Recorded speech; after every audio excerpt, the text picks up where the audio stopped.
హైవేల నిర్మాణాలలో గోల్మాల్ జరుగుతున్నాయి అన్నటువంటి విషయం ఇప్పుడు తాజాగా వెలుగులోకి వస్తుంది. ఏదైతే హైవే అంటేనే ఒక కీలకమైనటువంటి అంశం, కానీ హైవేల దగ్గర కూడా డబ్బులు తినేసేటటువంటి కార్యక్రమానికి సంబంధించి ఇవాళ ఒక కాన్సెప్ట్ ఏది, ఒక నేషనల్ హైవేకి సంబంధించి గోరంట్ల హిందూపురం ఎన్హెచ్ విస్తరణ పనులకు సంబంధించి దానికి 540 కోట్ల రూపాయలు మేము ఇస్తామని ప్రభుత్వం అంది, కేంద్ర ప్రభుత్వం. మీరు దాంట్లో ఎంతకి వేస్తారంటే ఎవడైనా 41కి వేయాలా, 42కి వేయాలి, కానీ అంతకంటే తక్కువకి వేస్తామని 20% తగ్గించినోడు ఒకడు, 30% తగ్గించినోడు ఒకడు, 20% తగ్గించినోడు ఒకడు. ఇదంతా ఒక ఎత్తు అయితే ఏకంగా ఒక సంస్థ 233 కోట్ల రూపాయలకే చేస్తానని ముందుకొచ్చింది.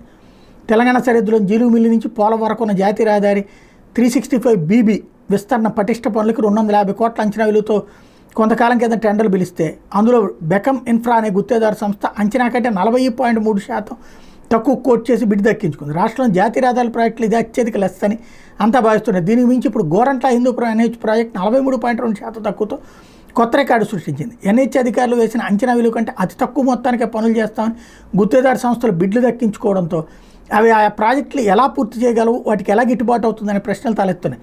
పలు ప్యాకేజీలు ఇంజనీర్లు అంచనా వేయడంలో లోపం ఉందా, గుత్తేదారులకు మేలు కలిగిన అంచనా విలువలను ఎక్కువగా పేర్కొంటున్నారనే అనుమానాలకు తావిస్తుంది. మరోవైపు అంచనా విలువ కంటే 30% అంతకంటే ఎక్కువ లెస్ కోట్ చేసిన గుత్తేదారుల నుంచి అధికారులు వివరణలు తీసుకుంటున్నారు.